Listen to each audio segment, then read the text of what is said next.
اعوذ باللہ من الشیطان الرجیم، بسم اللہ الرحمن الرحیم۔ الحمد للہ رب العالمین والصلاۃ والسلام علی سید المرسلین وخاتم النبیین، اما بعد۔ صحیح بخاری، باب کتاب التفسیر، حدیث نمبر 4519، اردو ترجمہ۔ اللہ تعالیٰ کا ارشاد ہے، تمہیں اس بارے میں کوئی حرج نہیں کہ تم اپنے پروردگار کے فضل یعنی معاش کی تلاش کرو۔ مجھ سے محمد نے بیان کیا، کہا کہ مجھے ابن عینیہ نے خبر دی، انہیں عمرو نے اور ان سے ابن عباس تعالیٰ نے بیان کیا کہ عکاظ، مجنہ اور ذوالحجاز زمانۂ جاہلیت کے بازار میلے تھے، اس لیے اسلام کے بعد موسم حج میں صحابہ رضی اللہ عنہ نے وہاں کاروبار کو برا سمجھا تو آیت نازل ہوئی کہ تمہیں اس بارے میں کوئی حرج نہیں کہ تم اپنے پروردگار کے یہاں سے معاش تلاش کرو، یعنی موسم حج میں تجارت کے لیے مذکورہ منڈیوں میں جاؤ۔ حدیث نمبر 4520، اردو ترجمہ۔ اللہ تعالیٰ کا ارشاد ہے، پھر تم بھی وہاں جا کر لوٹ آؤ جہاں سے لوگ لوٹ آتے ہیں۔ ہم سے علی بن عبداللہ نے بیان کیا، انہوں نے کہا ہم سے محمد بن حازم نے بیان کیا، ان سے حشام نے بیان کیا، ان سے ان کے والد نے اور ان سے ام المومنین حضرت عائشہ صدیقہ رضی اللہ عنہا نے کہ قریش اور ان کے طریقے کی پیروی کرنے والے عرب حج کے لیے مزدلفہ میں ہی وقوف کیا کرتے تھے، اس کا نام انہوں نے الحمص رکھا تھا، اور باقی عرب عرفات کے میدان میں وقوف کرتے تھے۔ پھر جب اسلام آیا تو اللہ تعالیٰ نے اپنے نبی صلی اللہ علیہ وسلم کو حکم دیا کہ آپ عرفات میں آئیں اور وہیں وقوف کریں اور پھر وہاں سے مزدلفہ آئیں۔ حدیث نمبر 4521، مجھ سے محمد بن ابی بکر نے بیان کیا، انہوں نے کہا ہم سے فضیل بن سلیمان نے بیان کیا، انہوں نے کہا ہم سے موسیٰ بن عقبہ نے بیان کیا، انہوں نے کہا مجھ کو قریب نے خبر دی اور ان سے حضرت عبداللہ بن عباس رضی اللہ عنہ نے بیان کیا کہ جو کوئی تمتع کرے، عمرہ کر کے احرام کھول ڈالے، وہ جب تک حج کا احرام نہ باندھے بیت اللہ کا نفل طواف کرتا رہے۔ جب حج کا احرام باندھے اور عرفات جانے کو سوار ہو تو حج کے بعد جو قربانی ہو سکے وہ کرے، اونٹ ہو یا گائے یا بکری، ان تینوں میں سے جو ہو سکے۔ اگر قربانی میسر نہ ہو تو 3 روزے حج کے دنوں میں رکھے، عرفے کے دن سے پہلے۔ اگر آخری روزہ عرفے کے دن آ جائے تب بھی کوئی قباحت نہیں، شہر مکہ سے چل کر عرفات کو جائے، وہاں عصر کی نماز سے رات کی تاریکی ہونے تک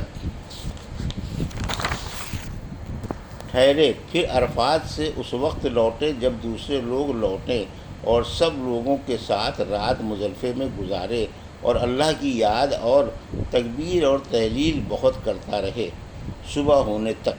صبح کو لوگوں کے ساتھ مزدلفے سے منی کو لوٹے جیسا اللہ تعالیٰ نے فرمایا، اللہ یہ یعنی کنکریاں مارنے تک۔ اسی طرح اللہ کی یاد اور تکبیر و تحلیل کرتے رہو۔ حدیث نمبر 4522، اردو ترجمہ۔ اللہ تعالیٰ کا ارشاد ہے، اور کچھ ان میں سے ایسے ہیں جو کہتے ہیں کہ اے ہمارے پروردگار، ہم کو دنیا میں بہتری دے اور آخرت میں بھی بہتری دے، اور ہم کو دوزخ کے عذاب سے بچانا۔ ہم سے ابو معمر نے بیان کیا، کہا ہم سے عبد الوارث نے بیان کیا، ان سے عبد العزیز نے اور ان سے سیدنا انس بن مالک رضی اللہ عنہ نے بیان کیا کہ نبی کریم صلی اللہ علیہ وسلم دعا کرتے تھے، اے پروردگار ہم کو دنیا میں بھی بہتری دے اور آخرت میں بھی بہتری، اور ہم کو دوزخ کے عذاب سے بچانا۔ حدیث نمبر 4523، اردو ترجمہ۔ اللہ تعالیٰ کا ارشاد، یعنی حالانکہ وہ بہت ہی سخت قسم کا جھگڑالو ہے۔ عطا نے کہا کہ اللہ تعالیٰ کا ارشاد، وَيَحْلِقُ الْحَرْثَ وَالنَّسْلَ میں نسل سے مراد جانور ہے۔ ہم سے قبیضہ بن عقبہ نے بیان کیا، کہا ہم سے سفیان سوری نے بیان کیا، کہا ان سے ابن جریج نے، ان سے ابن ابی ملیکہ نے اور ان سے عائشہ رضی اللہ عنہا نے نبی کریم صلی اللہ علیہ وسلم سے کی، اللہ تعالیٰ کے نزدیک سب سے زیادہ ناپسندیدہ شخص وہ ہے جو سخت جھگڑالو ہو۔ اور عبداللہ بن ولید ادنی نے بیان کیا کہ ہم سے سفیان سوری نے بیان کیا، کہا مجھ سے ابن جریر نے بیان کیا، ان سے ابن ابی ملیکہ نے، ان سے حضرت عائشہ رضی اللہ عنہا نے، اور ان سے نبی کریم صلی اللہ علیہ وسلم نے فرمایا، وہی حدیث جو اوپر گزری۔ حدیث نمبر 4524، اردو ترجمہ۔ اللہ تعالیٰ کا ارشاد، کیا تم یہ گناہ رکھتے ہو کہ جنت میں داخل ہو جاؤ گے؟ حالانکہ ابھی کیا تم یہ گمان رکھتے ہو کہ جنت میں داخل ہو جاؤ گے، حالانکہ ابھی تم کو ان لوگوں جیسے حالات پیش نہیں آئے جو تم سے پہلے گزر چکے ہیں، انہیں تنگی اور سختی پیش آئی، آخر آیت تک۔ ہم سے ابراہیم بن موسیٰ نے بیان کیا، کہا ہم کو حشام نے خبر دی، ان سے ابن جریر نے بیان کیا، کہا کہ میں نے ابن ابی ملیکہ سے سنا، بیان کیا کہ ابن عباس رضی اللہ عنہ سورہ یوسف کی آخری آیت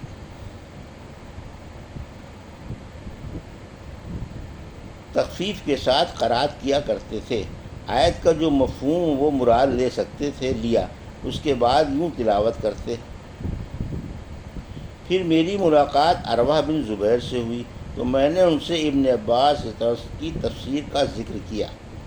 حدیث نمبر 4525، انہوں نے بیان کیا کہ حضرت عائشہ رضی اللہ عنہا تو کہتی تھی، اللہ کی پناہ پیغمبر تو جو وعدہ اللہ نے ان سے کیا ہے اسی کو سمجھتے ہیں کہ وہ مرنے سے پہلے ضرور پورا ہوگا۔ بات یہ ہے کہ پیغمبروں کی آزمائش برابر ہوتی رہی ہے، مدد آنے میں اتنی دیر ہوئی کہ پیغمبر ڈر گئے، ایسا نہ ہو کہ ان کی امت کے لوگ ان کو جھوٹا سمجھ لیں۔ تو حضرت عائشہ رضی اللہ عنہا اس آیت یعنی سورہ یوسف کو یوں پڑھتی تھیں، وَظَنُّوا أَنَّهُمْ قَدْ كَذَّبُوا، زال کی تشدید کے ساتھ۔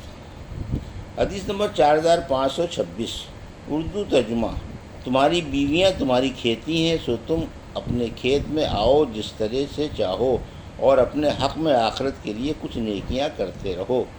ہم سے اسحاق بن راہویہ نے بیان کیا، کہا ہم کو نضر بن شمیل نے خبر دی، کہا ہم کو عبداللہ بن عون نے خبر دی، ان سے نافع نے بیان کیا کہ جب ابن عمر رضی اللہ عنہ قرآن پڑھتے تو اور کوئی لفظ زبان پر نہیں لاتے، یہاں تک کہ تلاوت سے فارغ ہو جاتے۔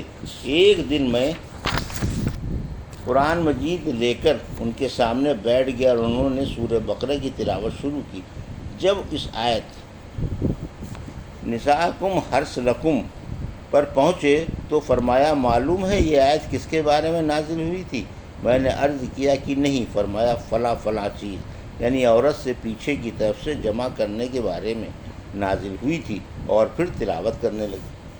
حدیث نمبر 4527، اور عبد الصمد بن عبد الوارث نے روایت کی ہے، ان سے ان کے والد نے بیان کیا، ان سے ایوب نے بیان کیا، ان سے نافع نے، اور ان سے ابن عمر رضی اللہ عنہ نے کی آیت سو تم اپنے کھیت میں آؤ جس طرح چاہو کے بارے میں فرمایا کہ پیچھے سے بھی آ سکتا ہے۔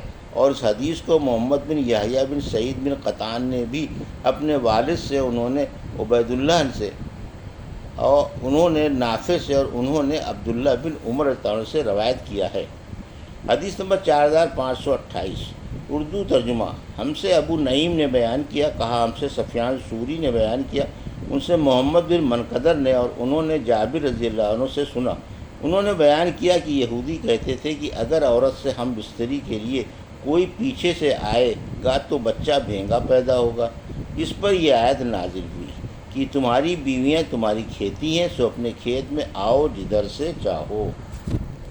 یہ تھی صحیح بخاری باب کتاب التفسیر کی حدیث نمبر 4519 سے 4528 کا اردو ترجمہ جو ابھی آپ نے سماعت فرمایا۔ اللہ سے دعا ہے کہ اللہ ہمیں ان حدیثوں کی صحیح سمجھ عطا فرما اور ان پر عمل کرنے کی توفیق عطا فرما، آمین یا رب العالمین۔